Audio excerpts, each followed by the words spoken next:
ஆரோக்கியமான வாழ்க்கைக்கு Aaravil health mix auraville.in வெப்சைட்ல இருந்து வாங்கலாம். ஒரு வழியாக தமிழ்நாட்டில் எஸ்ஐஆர் ப்ராசஸ் முடிஞ்சு இறுதி வாக்காளர் பட்டியல் வந்து இன்னைக்கு வெளியாயிருச்சு. ஸோ இந்த இறுதி வாக்காளர் பட்டியலில் உங்கள் பேர் இருக்கா இல்லையாங்கிறது எப்படி செக் பண்ணுறது, எப்படி ஈஸியாக செக் பண்ணுறது, உங்கள் பேர் இல்லைன்னா இறுதி வாக்காளர் பட்டியலில் உங்கள் பேர் இல்லைன்னா இதுக்கப்புறம் அதை சேர்க்கறதுக்கு என்ன பண்ணணும், இனிமேல் 18 வயசு முடிய போது இல்லை இப்போ ரீசெண்டாக 18 வயசு முடிஞ்சவங்க புதுசாக அப்ளை பண்ணுறதுக்கு என்ன பண்ணணும் அப்படிங்கிறத பார்க்குறதுக்கு முன்னாடி எலெக்ஷன் டேட் வந்து எப்படி மார்ச் ஃபர்ஸ்ட் வீக்கில் வந்து அனௌன்ஸ் பண்ணிடுவாங்க. எலெக்ஷன் டேட் அனௌன்ஸ் பண்ணிட்டாங்க அப்படின்னா அடுத்த ஃபுல்லாக நம்ம எலெக்ஷன் சார்ந்து நிறைய வீடியோக்கள் போட போகிறோம்.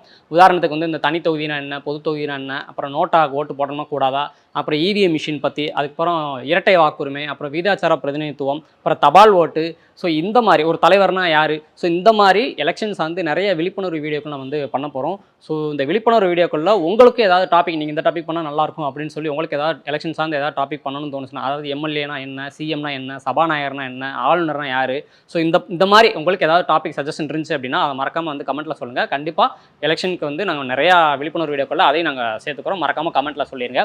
சரி, இப்போ எஸ்ஐஆர் ப்ராசஸ் வந்து தமிழ்நாட்டில் எதுக்கு பண்ணாங்க அப்படிங்கிறது உங்கள் எல்லாருக்குமே தெரியும். அதாவது ஒருத்தருக்கு 2 தொகுதியில் ஓட்டு இருந்திருக்கும், அப்புறம் நிறைய பேர் இறந்து போயிருப்பாங்க, அதுக்கப்புறம் இடம் மாறி போயிருப்பாங்க. அதனால் வந்து கன்ஃபியூஷன், இந்த குளறுபடிகள்லாம் சரி பண்ணுறதுக்காகவும் சரியான வாக்காளர்களை தேர்வு செய்கிறதுக்காகவும் இந்த எஸ்ஐஆர் ப்ராசஸ் வந்து நடத்தி இப்போ இறுதி வாக்காளர் பட்டியல் வெளியிட்டிருக்காங்க. இந்த டிராஃப்ட் ஓட்டர் லிஸ்ட் வந்து டிசம்பரில் வெளியிட்டாங்க தமிழ்நாட்டில். அதில் பார்த்தீங்கன்னா கிட்டத்தட்ட 97 லட்சம் வாக்காளர்கள் வந்து ரிமூவ் செய்யப்பட்டுச்சு. அவங்களுக்கும் மறுவாய்ப்பு கொடுக்கும் விதமாக கடந்த ஒரு மாதமாக வந்து அவங்க வந்து அப்ஜெக்ஷன் தெரிவிக்கலாம், அப்புறம் அதில் ஏதாவது ஓட்டர் ஐடியில் ஏதாவது கரெக்ஷன் இருந்தால் அதை கரெக்ஷனுக்கு அப்ளை பண்ணலாம், புதுசாக அப்ளை பண்ணலாம் அப்படின்னு சொல்லி அந்த வாய்ப்பு வழங்கப்பட்டு அதை எல்லாத்தையும் சரி பார்த்தா இப்போ வந்து இறுதி வாக்காளர் பட்டியல் வந்து வெளியாயிருக்கு.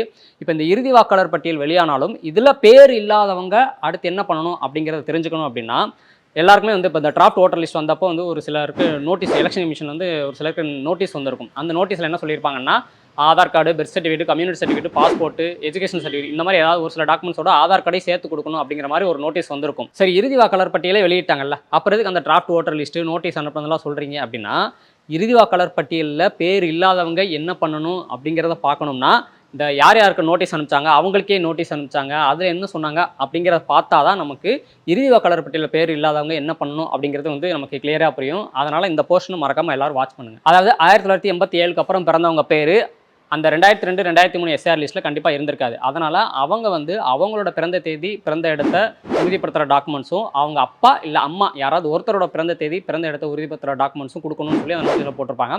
அதுவே 2004க்கு அப்புறம் பிறந்தவங்க அவங்களோட பிறந்த தேதி, பிறந்த இடத்த உறுதிப்படுத்துகிற டாக்குமெண்ட்ஸ் கொடுக்கறதோட மட்டும் இல்லாமல் அவங்க அப்பா அம்மா 2 பேரோட பிறந்த தேதி, பிறந்த இடத்த உறுதிப்படுத்துகிற டாக்குமெண்ட்ஸை கொடுக்கணும் அப்படின்னு சொல்லி அந்த நோட்டீஸில் சொல்லியிருப்பாங்க.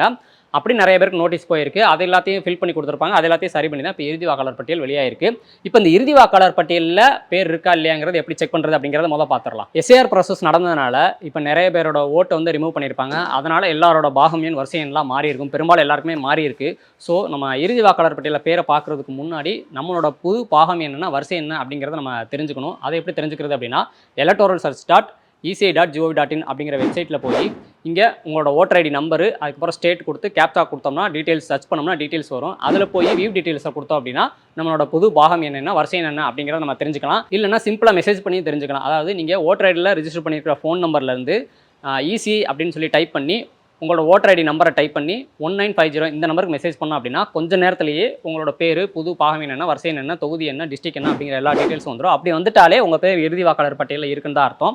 இல்லைனா வெப்சைட்லேயும் போய் பார்த்து தெரிஞ்சுக்கலாம். ஏன்னா election.tn.gov.in அப்படிங்கிற வெப்சைட்டில் போய் இங்கே எஸ்ஐஆர் 2026 கிளிக் பண்ணி final publication of electoral roll SIR 2026 click பண்ணி இங்கே நம்மளோட டிஸ்ட்ரிக்ட், தொகுதி கொடுத்து இந்த கேப்சா கோட் கொடுத்து சப்மிட் பண்ணோம் அப்படின்னா ஒவ்வொரு பூத் வாரியாக லிஸ்ட்டு வரும். அதில் வந்து பக்கத்தில் இருக்கிற பாகம் என்ன, நம்மளோட பாகம் எண் ஏற்கனவே குறித்து வச்சுருப்போம்ல, பார்த்து வச்சுருந்தோம்ல, அந்த மாதிரி அந்த பாகம் என்ன நோட் பண்ணி அது என்ன பூத் அப்படிங்கிறத செலக்ட் பண்ணி உள்ளே போய் பார்த்தோம்னா நம்மளோட வரிசை எண்ணை வச்சு நம்ம பேர் எங்கே இருக்குது, இறுதி வாக்காளர் பட்டியலில் பேர் இருக்கா இல்லையாங்கிறது ஈஸியாக தெரிஞ்சுக்கலாம். இப்போ இறுதி வாக்காளர் பட்டியலில் பேர் இல்லாதவங்களோ, இல்லை 1/1/2026 இந்த தேதிப்படி 18 வயசு முடிஞ்சவங்களோ, இல்லை இனிமேல் தான் எனக்கு வந்து 18 வயசு முடிய போகுது, இன்னும் ஒரு வாரம் டைம் இருக்குது, இன்னும் ஒரு மாதம் டைம் இருக்குது, ஸோ இனிமேல் தான் நான் அப்ளை பண்ணலான்னு இருக்கேன் அப்படின்னா அவங்க எப்போ வரைக்கும் புதுசாக ஓட்டர் ஐடிக்கு அப்ளை பண்ணிக்கலாம் அப்படின்னா வேட்புமனு தாக்கலுக்கு ஒரு வாரம் 10 நாளைக்கு முன்னாடி ஒரு எலெக்ஷன் கமிஷன் வந்து டேட் சொல்லுவாங்க. அது வரைக்குமே நீங்கள் வந்து புதுசாக ஓட்டர் ஐடிக்கு அப்ளை பண்ணணும்னு நினைக்கிறவங்க வந்து அப்ளை பண்ணிக்கலாம்.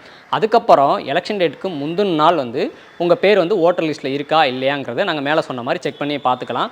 அப்படி நீங்கள் வந்து பேர் இருக்குது அப்படின்னா ஆட்டோமேட்டிக்காக உங்களுக்கு வந்து பூத் ஸ்லிப் வந்துடும். எலெக்ஷனுக்கு ஒரு வாரத்துக்கு முன்னாடி பூத் ஸ்லிப் வந்துடும். அதை வச்சு நீங்கள் கன்ஃபார்ம் பண்ணிக்கலாம். ஒருவேளை பூத் ஸ்லிப் வரல அப்படின்னாலுமே நாங்கள் மேலே சொன்ன மாதிரி எலெக்ஷன் டேட்டுக்கு முந்தின நாள் வந்து உங்கள் பேர் ஓட்டர் லிஸ்ட்டில் இருக்கா இல்லையாங்கிறத செக் பண்ணி பார்த்துட்டு அதுக்கப்புறம் எலெக்ஷன் கமிஷன் சொல்லக்கூடிய ஏதோ ஒரு ஐடி ப்ரூஃபை வச்சு பேர் இருந்துச்சு அப்படின்னா எலெக்ஷன் கமிஷன் சொல்லக்கூடிய ஏதோ ஒரு ஐடி ப்ரூஃபை வச்சு நீங்கள் வந்து எலெக்ஷன் டேட் அன்றைக்கி நீங்கள் போய் வந்து ஓட்டு போட்டுக்கலாம். ஆனால் அந்த இறுதி வாக்காளர் பட்டியலில் பேர் இல்லாதவங்களுக்கும் சரி, இல்லை இனிமேல் புதுசாக ஓட்டர் ஐடிக்கு அப்ளை பண்ண போகிறவங்களுக்கும் சரி, இந்த எஸ்ஏஆர் ப்ராசஸை வந்து கண்டினியூ பண்ணுவாங்களா, அப்ளை பண்ணுவாங்களா இல்லையா அப்படின்னா, இப்போ நாங்கள் ஏற்கனவே சொன்னோம்ல, ஒரு சிலருக்கு வந்து நோட்டீஸ் அனுப்புனாங்க, சில டாக்குமெண்ட்ஸ்லாம் 12 டாக்குமெண்ட்ஸில் சில டாக்குமெண்ட்ஸ்லாம் கேட்டாங்க அப்படின்னு சொல்லி அது இங்கே வருது. இப்போ புதுசாக அப்ளை பண்ணுறவங்களுக்கும் சரி, இல்லை இறுதி வாக்காளர் பட்டியலில் பேர் இல்லாதவங்களுக்கும் சரி, இந்த எஸ்ஏஆர் ப்ராசஸ் அப்ளை பண்ணாங்க அப்படின்னா, அப்ளை பண்ணுறவங்களோட அப்பா அம்மா பேர் இந்த இறுதி வாக்காளர் பட்டியலில் இருந்துச்சு அப்படின்னா, அப்ளை பண்ணுறவங்களோட பிறந்த தேதி, பிறந்த இடத்த உறுதிப்பத்திர டாக்குமெண்ட்ஸ், இதில் டாக்குமெண்ட்ஸ் மட்டும் தான் கேட்பாங்க. அவங்க அப்பா அம்மாவோடதே கேட்க மாட்டாங்க. ஏன்னா அவங்க அப்பா அம்மா பேர் தான் இறுதி வாக்காளர் பட்டியலில் வெளியில் வந்துருச்சுல்ல, அதனால். ஆனால் இறுதி வாக்காளர் பட்டியலில் பேர் இல்லாதவங்களுக்கும் சரி, இல்லை புதுசாக அப்ளை பண்ண போகிறவங்களுக்கும் சரி, எஸ்ஏஆர் ப்ராசஸ் வந்து அப்ளை பண்ணுவாங்களா, கண்டினியூ பண்ணுவாங்களா இல்லையாங்கிறத எலெக்ஷன் கமிஷன் தான் சொல்லுவாங்க. அது சொல்கிறாங்களா இல்லையாங்கிறத நம்ம பொறுத்து வந்து தான் பார்க்கணும். இந்த எஸ்ஏஆர் ப்ராசஸ் மூலமாக தமிழ்நாடு, வெஸ்ட் பெங்கால், ராஜஸ்தான் உட்பட 12 மாநிலங்களில் 6 கோடி ஓட்டு வந்து ரிமூவ் செய்யப்பட்டிருக்கு அப்படின்னு சொல்லி இந்த டிராஃப்ட் ஓட்டர் லிஸ்ட் வெளியே போய் நம்ம பார்த்தோம். ஸோ எலெக்ஷன் நாங்கள் ஏற்கனவே சொன்ன மாதிரி எலெக்ஷன் டேட் வந்து மார்ச் 1 வீக் சொல்லிடுவாங்க. ஏப்ரல் 2nd வீக் இல்லை 3rd வீக் வந்து எப்படி எலெக்ஷன் இருக்கும். ஸோ இந்த ஒரு மாத கேப்பில் நாங்கள் வந்து எலெக்ஷன் சம்மந்தமாக நிறைய வீடியோக்கள் பண்ணலான்னு இருக்கோம். அதாவது தனி தொகுதினா என்ன, பொது தொகுதினா என்ன, அதே மாதிரி நோட்டாக்கு ஓட்டு போடலாமா கூடாதா, இவிஎம் மிஷின் பற்றி, அதுக்கப்புறம் இரட்டை வாக்குரிமைனா என்ன, ப்ரொபோஷனல் ரெப்ரசன்டேஷன் விகிதாச்சார பிரதிநிதித்துவம்னா என்ன, அதே மாதிரி எம்எல்ஏக்கும் மினிஸ்டருக்கும் என்ன வித்தியாசம், அவங்களுக்கு என்ன பவர் இருக்குது, சபாநாயகருக்கும் சிஎம்க்கு என்ன வித்தியாசம், அப்புறம் ஆளுநருக்கும் சிஎம்க்கு என்ன வித்தியாசம், அவங்களுக்கு என்ன பவர் இருக்குது, நிறையா டாபிக்ஸ் பற்றி நாங்கள் வீடியோ போடுறதுக்கு ரெடியாக இருக்கோம். ஸோ இதில் உங்களுக்கு ஏதாவது எக்ஸ்ட்ரா ஏதாவது டாபிக்ஸ் தோணுச்சு, எலெக்ஷன் சம்மந்தமாக, தமிழ்நாடு சட்டசபை நிர்வாகம் சம்மந்தமாக உங்களுக்கு ஏதாவது டாபிக்ஸ் தோணுச்சு அப்படின்னா அதை மறக்காமல் கமெண்ட்டில் சஜஸ்ட் பண்ணுங்கள். கண்டிப்பாக அதை பற்றி நாங்கள் ஒரு வீடியோ போடுறோம். ஸோ எலெக்ஷன் வீடியோ பற்றி, அவேர்னஸ் வீடியோ பற்றி தெரிஞ்சுக்கிறது தொடர்ந்து நாட்டு நடப்பு சேனலை ஃபாலோ பண்ணுங்கள். இவர் ஒருத்தர் நினச்சா பிரதமரே பதவியிலிருந்து தூக்க முடியும். ஏன்னா பிரதமர் ஒரு எம்பி தானே. இவர் ஒருத்தர் நினைச்சா எந்த கவர்மெண்ட்டையும் ஈஸியாக கலைக்க முடியும். இவர் ஒருத்தர் நினைச்சா நாடாளுமன்றத்தை தன்னோட கைக்குள்ள வச்சுக்க முடியும். இவர் ஒருத்தர் நினைச்சா மக்களோட தலையெழுத்தையே மாற்ற முடியும். அவர் வேற யாரும் இல்லை, தெலுங்கு தேசம், பிஜேபி, ஐக்கிய ஜனதா தளம், இப்படி எல்லா கட்சிகளும் போட்டி போட்டு சண்டை போட்டுக்கிட்டு இருக்கிற சபாநாயகர் பதவி தான். ஆனால் சுப்ரீம் கோர்ட்டே தலையிட முடியாத இந்த சபாநாயகர் பதவியை நாம ஓட்டு போட்டு தேர்ந்தெடுத்த அரசியல்வாதிகள் இருக்காங்களா, அதான் எம்பிக்கள், இவங்க நினச்சா காலி பண்ண முடியும். அப்படி என்ன சபாநாயகருக்கு பதவி இருக்குது? சபாநாயகருக்கு பதவிக்கு ஏன் எல்லாரும் இப்படி சண்டை போட்டுக்கிட்டு இருக்காங்க?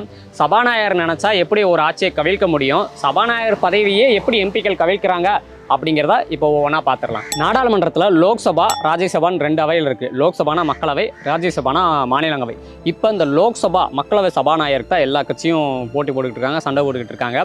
லோக்சபா மக்களவைனா வேறு ஒன்றும் இல்லை, நம்ம 543 எம்பிக்களை இப்போ ரீசெண்டாக ஓட்டு போட்டு தேர்ந்தெடுத்து அனுப்பியிருக்கோம்ல, அவங்க போய் உட்கார்ற அவை தான் லோக்சபா மக்களவை. அங்கே சபாநாயகர், துணை சபாநாயகர் இருக்கணும் அப்படின்னு சொல்லி ஆர்டிகிள் 93ல் சொல்லியிருக்காங்க. அந்த லோக்சபா மக்களவை சபாநாயகர் தான் இப்போ எல்லாரும் போட்டி போட்டுக்கிட்டு இருக்காங்க. ஒரு குடிமகனோட குறைஞ்சபட்ச தேசப்பற்று ஓட்டு போடுறதுதான்.